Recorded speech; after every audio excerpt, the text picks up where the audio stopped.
I'll get out my revolver that shoots and rat-a-tat-tat. And down they'll go. Have you got any mortgages you wanna have paid, bucket boy? Have you got any villains you wanna have laid to rest? After all your adventures are through, you'll bring home a jangle or two. You can tell all the papers you did it because I love you.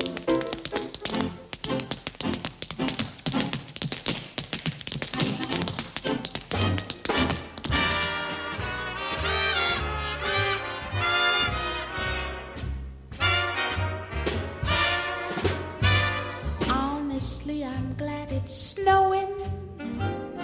It helps to keep our friends from knowing. When they ask me why I'm sad, it's easy to blame the weather. It's funny how the blinding snowflakes are right in time to hide my heartaches. Let them ask me why I'm sad, it's easy to blame the weather. When I think of the sun,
I know I'll never give up. I'm at the end of my rope.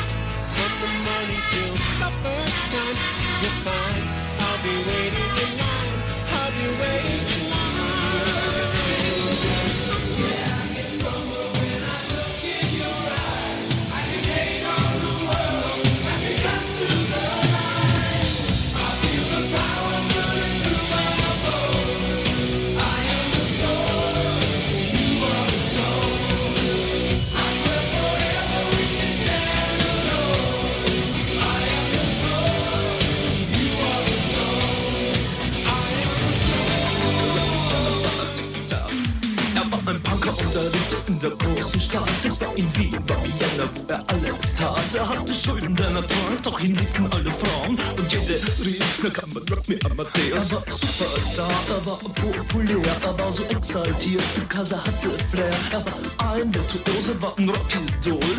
Und alles rief, na kann man Rock me Amadeus. Du mit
Well, another interesting mix of musical styles and melodies for a snowbound evening, February evening in New York City. Welcome to New York City. Welcome to Mia's World. Welcome to City World Radio Network. Welcome to Jade Zabrich, my fabulous singer-songwriter, engineer. How are you, Jade? Anything coming up? No, taking a break. Taking a break from the performing, but engineering to the hilt. And also welcome to my wonderful guest tonight. I'm really excited to have James Melo in the house. Hi, James. Hello. Lovely to have. James is a musicologist, and he's associated with many things musical, spiritual, theatrical, and specifically we're going to be talking about his work with Ensemble for the Romantic Century. The artistic director, Eve Wolf, was going to call in, but she's ill at home, and I hope she's listening, but if not, we'll have Eve on another night. But James, you're in the house. Eve, we're shouting out to you. First, let's just, before we chat with James, let's just hear what we heard. As many of my listeners know, we create this medley based on the date being today, February 19th, events associated with today, February 19th, and people born today. So we always have an eclectic mix of country, jazz, rock and blues, rhythm and blues, classical, whatever. So here's what we heard. First, my regular theme song, Moonlight in Vermont, the beautiful jazz standard by Karl Susdorf, played. It's the Stan Getz version, which I find incredibly beautiful. And it just turns out, I mean, I'm a moon person, a full moon person, and that beautiful full snow moon was last night and this morning, and I saw it last night, not this morning. You saw it, James? Yes, me too. It's huge, right? Immense. Immense. I think it's the largest one of the year. Yes, really? I think so, the Wow. full snow moon. Gorgeous. And so, in honor of the moon, I played Even the Man in the Moon is Crying, the Mark Colley country song, beautiful. And then we heard Jacques de Saint-Luc, the composer, with Suite in F-sharp minor with lutenist Stephen Stubbs, because Jacques Saint-Luc was born February 19th, 1616. Then we heard the soprano Adelina Patti, born in 1843, February 19th, with La Calacera. She was born in Madrid. And then we heard an Eve Wolf pick, because I mix my date picks with my guest picks, and that Eve Wolf she loves Monteverdi. So Eve, if you're listening, we played Monteverdi Madrigals Les Arts Florissants from the Madrigals Book 5, O Mirtillo, Anima Mia. And then we heard another Monteverdi piece for Eve, Les Nuove Musiques, I can't pronounce, Kotzfeld, I believe, number 6B. That was another Monteverdi piece. And then we heard John Bubbles, rhythm tap dancer, who was born February 19th, 1902, from the Buck and Bubbles Varsity Show. If you could get that on video, the tap dancing is amazing. And then followed by the American composer Saul Chaplin. Beautiful song, It's Easy to Blame the Weather. That was from a Jazz at Lincoln Center Orchestra holiday concert performed at the Rose Theater featuring Cécile McLaurin Salvant. It's Easy to Blame the Weather, composed by Saul Chaplin, born February 19th, 1912. And then Jim Melo picked several composers, including Debussy, and I'm partial to this gorgeous piece called The Snow is Dancing. That was the pianist Jean-Yves Thibaudet. Thank you for picking Debussy, James. Then Carson McCullers, the novelist, was born February 19th, 1917, and the film The Heart is a Lonely Hunter was made based on Carson McCullers' novel, and that was from Dave Grusin's soundtrack of The Heart is a Lonely Hunter, which is gorgeous. Then Smokey Robinson, born February 19th, 1940, with Tracks of My Tears. And oddly enough, another the Miracles group, Bobby Rogers, a U.S. vocalist from the Miracles, with You Really Got a Hold on Me, also born February 19th, 1940. Followed by Lou Christie, born February 19th, 1943, with Gonna Make You Mine. Then rock guitarist Paul Dean, born 1946, with Sword and Stone. Followed by Falco, the rock vocalist, with Rock Me Amadeus, born February 19th, 1957. Then English rock pianist Eddie Harden, February 19th, 1949, with Oh, What a Day It's Been. Followed by Seal, the famous Seal, 1963 baby, Kiss from a Rose. His real name is Henry Olusegun Adiola Samuel. And Beth Ditto, the American singer, born 1981. Followed by Vitas, a Russian singer whom I did not know, born in 1981 with The Star. Finally, we ended the medley with Boccherini, the Italian composer. This was Minuet from String Quintet, Opus 10, La Magnifica Comunità. And that was Boccherini, born February 19th, 1743. And that was our musical medley. Couple of other February 19th birthdays that are non-musical people. Maybe they do. Maybe they're musical. We don't know. Nicholas Copernicus, the mathematician and astronomer, born 1473. Alvaro Obregon, the Mexican general and president of Mexico in the early 20s, 1880. Actor Merle Oberon, born 1911. Actor Lee Marvin, 1924. Movie director John Frankenheimer, 1930. Justin Bateman, the actor, 1966. Benicio del Toro, 1967.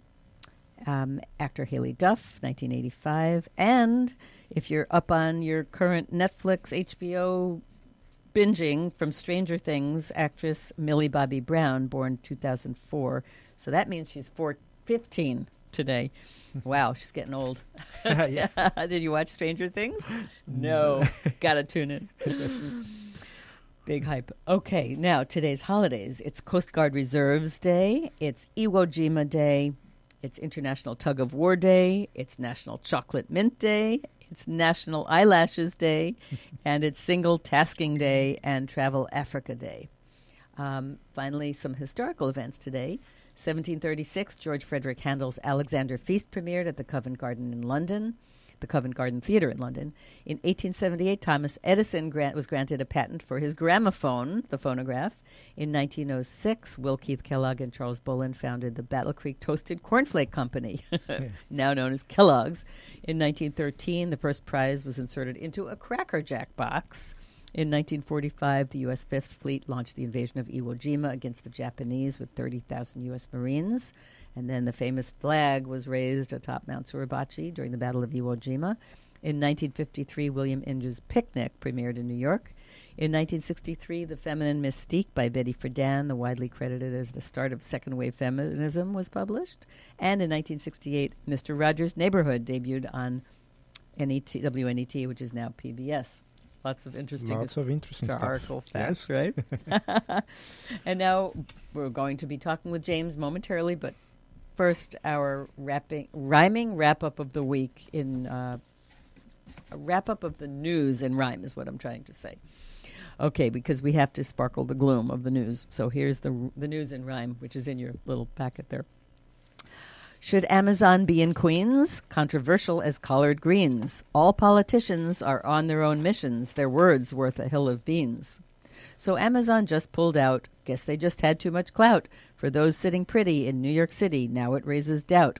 Whose side did the mayor take? It seems like let them eat cake. 25,000 jobs gone. Wow, this news is sure not fake.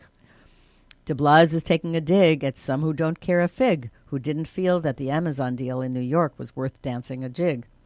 Now we seem to be getting a wall. Humpty Dumpty will not fall. The emergency does not agree with many. It's more like a squall. Westminster, lots of wagging, some dogs prancing, others sagging.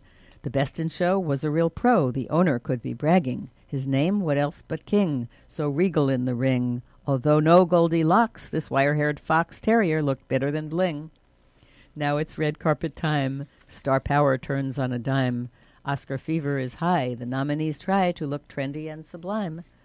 In case he does not win, will Bradley Cooper still sport a grin? And what about Gaga? The Star is Born saga still twinkles. She's got a thick skin. The Academy Awards West Coast, going on without a host. That's showbiz, that's life. The Green Book, The Wife, and Roma. It's like a crown roast. Will the Academy Award director Spike Lee? Will he take the throne from Alfonso Cuarón? Que sera? What will be, will be. The touch of royal power for the Duchess of the Hour. She's full of sparkle, that Meghan Markle, a New York City baby shower. She took a girl's road trip. Do you think she's got a grip on reality? Let's wait and see if she keeps a stiff upper lip. Some gals are singing the blues, with one less source for shoes. That Payless store will be no more. Is this a win or lose? And it's National Eyelashes Day, so bat those eyelids away. There's lots in a blink, in a silent wink. Now where is my Chardonnay? Oh, we have fun with the news around here. Let's make a proposal that every broadcast on the evening news should be like that. Oh, yes. From your mouth to ABC's ears, or CNN, or anywhere. That would be fun, right? I'm game. So now we've got in the house here James Melo, who is a phenomenal writer, musicologist, musician. Yes. What do you play? Piano. Piano. Oh, the beautiful piano. Why not? And ironically, I don't know. I didn't know about this beautiful company, the Ensemble for the Romantic Century, but I was lucky enough to see a performance twice. I saw it because it was so incredible. Because I Could Not Stop, an encounter with Emily Dickinson.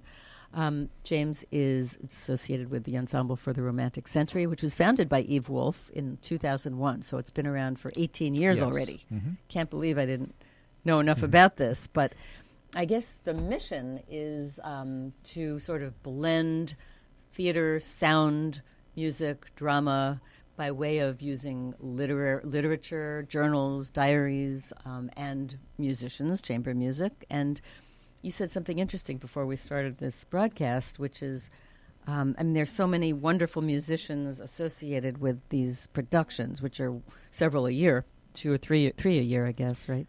It varies a lot depending on the scope of the production and, of course, the schedule of the venues. We have to be juggling that all the time. Yeah. But there's a great number of musicians that we need for each production because each one is unique. So the repertoire is different, the musical forces are different, and each one has a different sound color, I would say. Sometimes we have lots of singing, sometimes no songs at all. It varies quite a lot. Because the last production that I saw, based on Emily Dickinson, had that gorgeous singer, Christina Summer. Yes. I was so moved by the musicians and the interplay between the musicians and the theater. It was just, it's so unique. Why don't you at least tell us how this was first formed and how you got involved? So Eve Wolf had the wonderful idea of founding the group, and she's a pianist. She's herself. a pianist, and she always wanted to present classical music in a different way, something that would be a little more memorable to the audience. So she came up with this idea, and then contacted Max Barros, who is also a pianist and the co-artistic director of the group. They had been friends for a long time here in New York. So they talked on how to structure the group, and then the idea came up to have a sort of a musicological component to it. Something that is actually quite unusual in many ways, because from the very beginning we felt that there was a need for some sort of a historically grounded performances. All based on particular artists in history. Yes, we did several productions already, mostly revolving around the Romantic period, mostly the 19th century and very early 20th century. And the subjects have varied from musicians, composers, visual artists like Van Gogh and others, writers, poets. And the most important thing about the group is that the dramatic component of it, the actual script, is based on primary material. So we... Historical letters and yes, journals. Journals, diaries, memoirs, some literary works and poems. For instance, in the Emily Dickinson, there is a blend of her poems and letters. And it's essentially through the voice of the artist that we project the dramatic script. And then the music is associated with the main subject in many different ways. It could either be because the composers and musicians were connected with the writer or the artist, or because of contemporaneous developments in music at that time.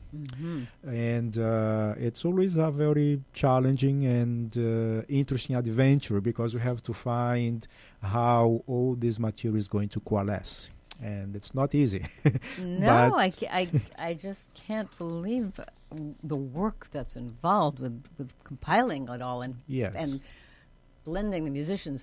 You were starting to tell me about, there's so much collaboration that you do with, I mean, I've read about collaborations with the Jewish Museum and the Massachusetts International Festival of the Arts, the French Institute, the Venice Festival, Italian Academy of Advanced Studies at Columbia. But the one thing I was interested in you talking about was you wrote the production that was based on the relationship between Chopin and George Sand. Yes. And you said there were 3 different versions, one of which was in Italy. Yes. So talk a little about that, and you specifically how the actors were transformed by that. And there were some pretty well-known actors in that, right? I did 2 productions on Chopin and George Sand very early in the history of the group. The Seduction, Smoke, and Music? Was That's that the name? the one in Cortona, in Italy. In Italy. Yes. Beautiful title there, right? It was not completely of our choice, but yes. But it really worked in the end. Yeah. And one of the first productions was centered on the character of George Sand, just reminiscing about her life with Chopin. And that features Chopin's chamber music, which is quite unusual. People usually don't know much about that. Then I did another one which is a dramatization of their life together in Mallorca, Chopin and George Sand, and featuring Chopin's preludes for piano, because he was working with that group of pieces at the time, revising, composing, and submitting them for publication. Then the one in Cortona was a completely different situation, because the manager of a very important and big managing company for artists of the caliber of the Bolshoi Ballet and the New York Philharmonic and many other big groups wanted to put a production on Chopin and George Sand for the Festival del Sole in Cortona. And he saw in our website that we already had a couple of productions on Chopin and contacted us. So we reshaped and refashioned a completely new script.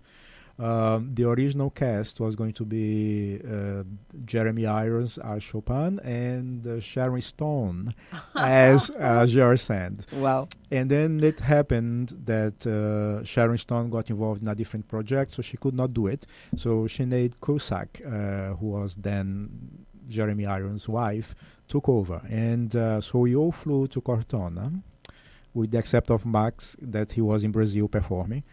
But Eve, myself, and Donald Sanders, who is the artistic director of theatrical productions, and Vanessa James, who is the set and costume designer, we all went to Cortona and ransacked the little antique shops to find the proper furniture and everything For the production. For the production. Right. And two principal dancers from the American Ballet Theatre were also involved, and they danced two beautiful pieces that actually had been choreographed on Chopin's music.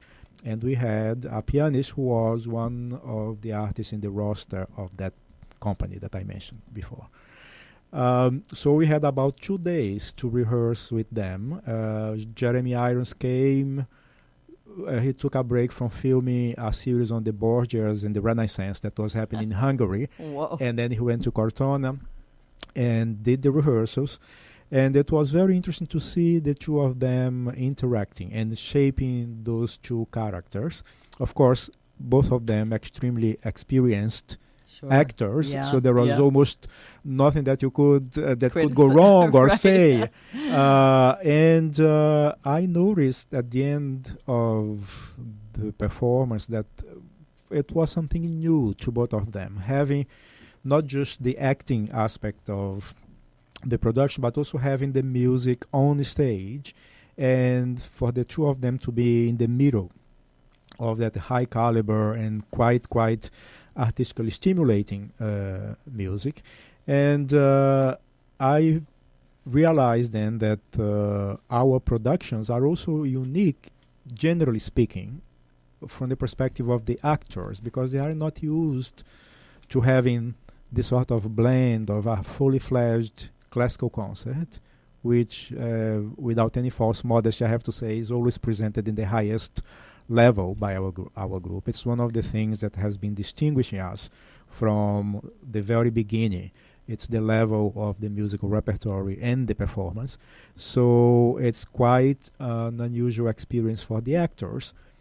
And I think this very same feeling that an actor has of being on stage with that wonderful music collaboration revolving around them is probably what the audience also feels. And I think it's something that always comes a little bit as a surprise to people who are not familiar with the group.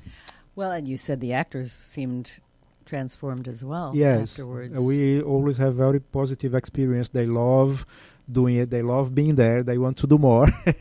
And I think it says a lot about the format of the group. And yeah, well, it's unusual to have such high-level musicians in a theatrical performance, unless it's a musical. Yes. And such high-level actors in a musical concert. Yes. You know, so you said it was more like they're more like theatrical concerts than musical plays, in a way. Well, yes, the group has changed and we continue to evolve. I noticed, for instance, that the theatrical component of it has become more complex and more elaborate. We have more resources now.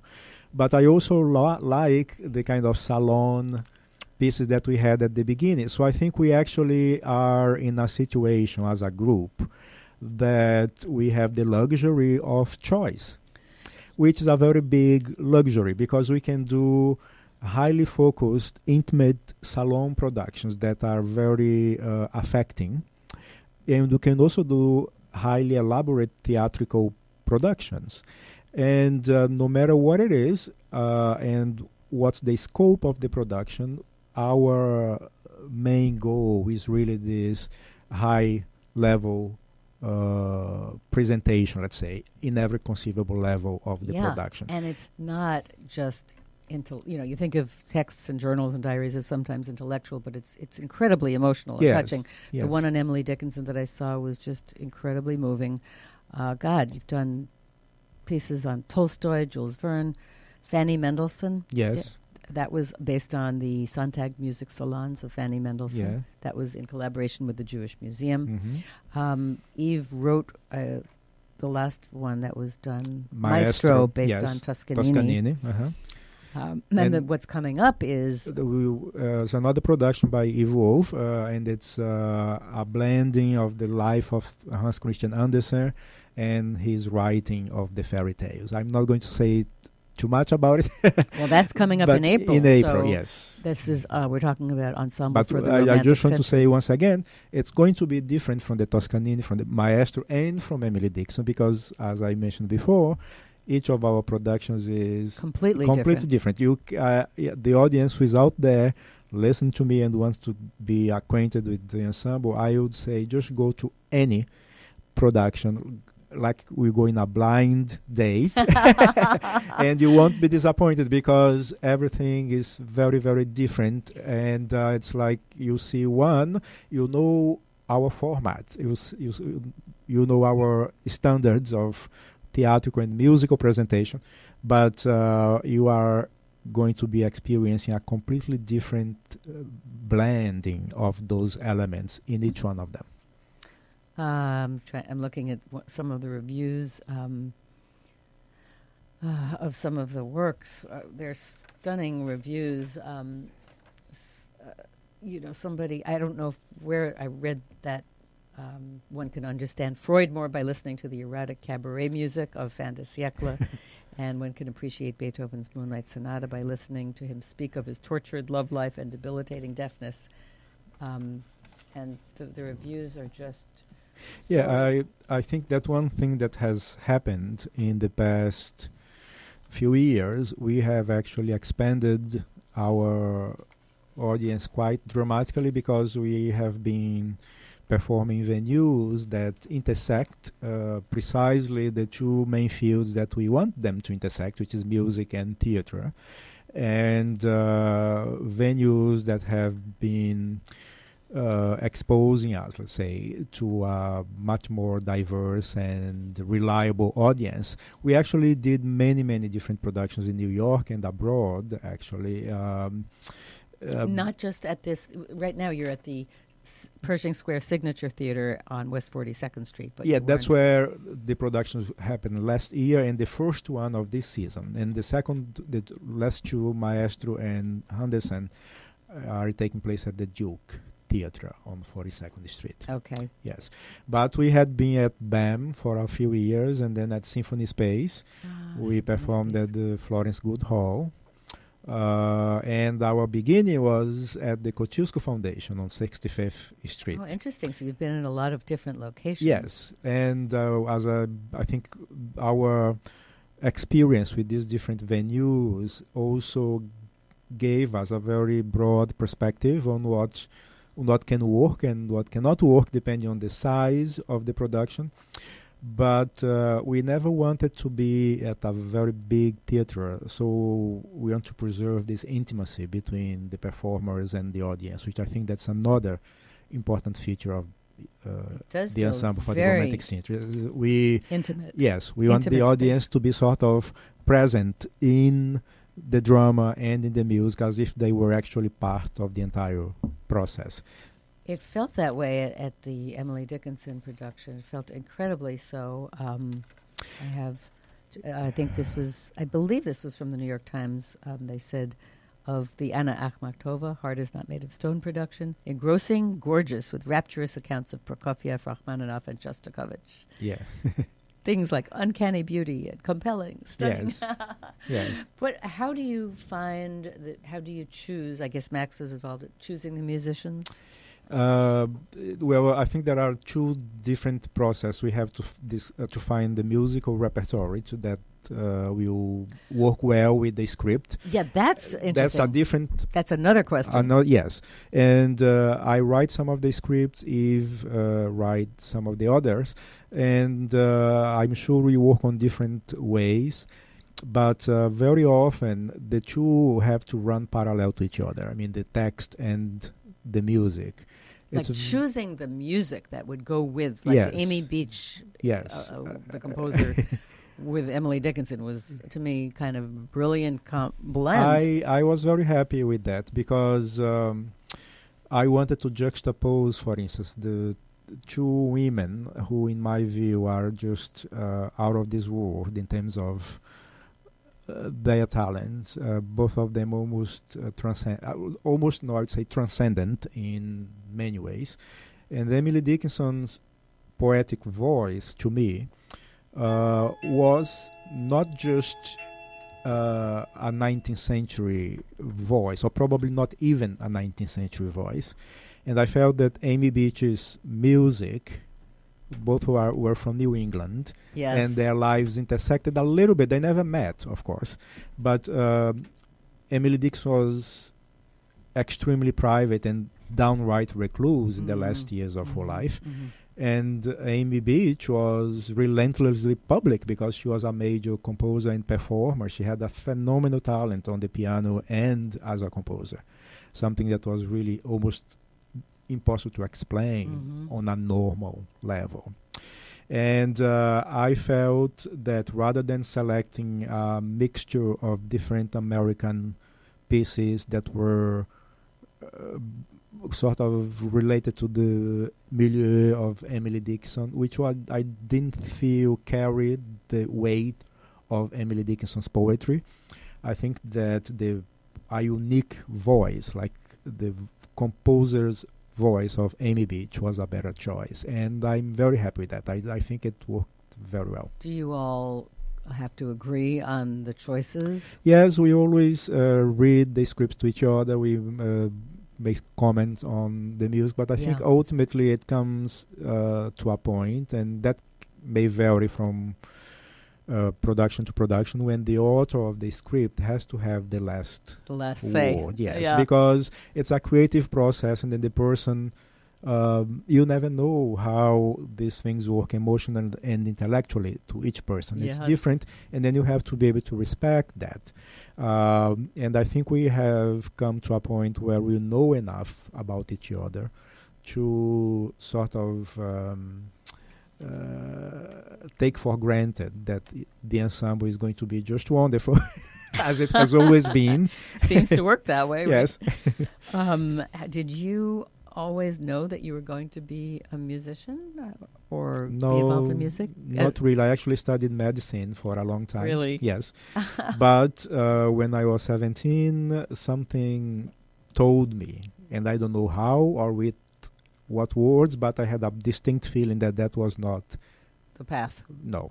And I began to study piano, and very soon I began to just leave behind everything that I have been doing up to then, like a snake that sheds the old skin. And I actually never questioned it. And what about your family? What did they think? At the beginning, they were sort of ambivalent, but then ultimately they respected me, and I have to be grateful to them for that. Yes. There was a great level of trust. And then I began studying piano and wanted to be a performing pianist. In São Brazil? Paulo, yes, in São Paulo. Wow. And then I began to be involved in writing about music, teaching music history, and suddenly, or I say a kind of a slow process, I discovered that I like music because I like literature and visual arts and all the arts in general. So I wanted music to be part of this broader picture. Yeah. And I then became a musicologist. I came to New York to do graduate studies at NYU. And here you are. Here I am. And I look back and I don't really feel that I had to change anything. And I would not change anything, even if I knew exactly why I was doing it. Yeah. So and it just was sort of an intuitive feeling. It was, very much so. Mm-hmm. That's pretty remarkable. I'm very grateful that it happened, actually, and it Yeah. happened early enough so that I could do something Right. about it. Right. And at some point I said, well, I'm never going to be very rich, but that's okay. I'd rather be a happy musicologist than a Miserable depressed doctor. or miserable doctor. Yes, it's better for me and better for everyone around me. Better for the patients. Yes. And much better for the Yes. audience watching these amazing So- productions. So the next one, based on Hans Christian Andersen, do we know what the music will be? Are we allowed to say yet, or is it a surprise? I think we probably would be allowed to say, but I'm not going to go into details because I'm not doing the production. Right. Eve is doing Right. it, so Right. maybe it's a good Enticement. enticement. But it's going to be very, very beautiful, as always. The Yeah. ensemble is. Yeah, I mean, I think the surprise aspect of how that particular artist is, presented Yes. and performed Uh-huh. and come to life. Yes. I think this is a very interesting thing because we have discussed it so in many different ways. For instance, what is the link, right? Or what's the little hook that's going to bring the music and the text together? And it could be many things. I remember, for instance, I did Liederabend using only German romantic song. Mm-hmm. There was no instrumental piece Mm-hmm. in it. And I used The Sorrows of Young Werther by Goethe. And then I set it with Schumann's Dichterliebe, the entire cycle, which is already a self-contained musical piece, one of the major song cycles in the history of Western music. And I wanted to have a female character so that the object of Werther's infatuation would be present on the stage. So I selected a number of songs by different German composers all the way throughout the 19th century, with sung for female voice, and that those songs would interject with the Dichterliebe at strategic moments of the cycle. So that for me was sort of the hook that would bring all those things together, because I felt that the Dichterliebe was the voice of the young Werther in his infatuation and obsession. And then the female songs at different moments was Charlotte, in some way, responding to him. And it was quite unorthodox way of presenting Schumann's song cycle. I think it was very surprising. We were mentioning the element of surprise when it comes. And I remember many people commenting on that, and in a very positive way. They didn't feel that there was anything amiss. They felt, who would have thought? And This is completely unique, Yes. but it works, right? I know. Che Van Yu, the violist from Emily Dickinson, came on the show, and Melanie Clapier yes, also is going to be coming on. And I just remember the emotion on stage was so real and so evocative, and it's just so amazing to have that intertwining of the elements, the physical and the sound, and I don't know, it's a very unique presentation. So Eve Wolf and Max Barros and James Melo, who's here in the house, in the studio on Mia's World. I'm just so excited to see the next production, which is starting in April. So I guess we're sort of running out of time. I think one of the things that it says on the website about what you're trying to achieve, setting out to achieve the impossible in time travel. And the time travel is so exciting to watch and listen. Yes. So the fusion of the drama and the sound. And Yes. thank you. And I have to mention, we already the audience know the three sort of musicians, Eve, Max, and myself. And then we were very, very happy, of course, when Donald Sanders came on board as the director of theatrical production, and Vanessa James doing the costume designs. And then later, Beverly Emmons, who is an award winner light designer, she is now responsible for the lighting. And lately, David Bengali with the video. So it's a real interconnected, collaborative effort, Ensemble for the Romantic Century. You can look that up and check out for the next production. And we're wrapping this up rapidly. So thank you so much, James Melo, for coming on the show. Eve Wolf, thank you for your vision and creativity and concepts and productions. And we're going to go out of the show with, I believe it's going to be Handel. Yes, because Handel's Alexander's Feast, I think it is, was premiered 1736 at the Covent Garden Theatre in London. That's a collaboration of music and theatre. That was done February 19th, 1736. So we're going to go out with George Frederick Handel and Alexander's Feast. And thanks for listening to Mia's World. Thank you to James Melo. And go out and listen to some great music, see some great theatre, and watch out for the snow. Yes. Thank you, James. You're welcome. Thank you.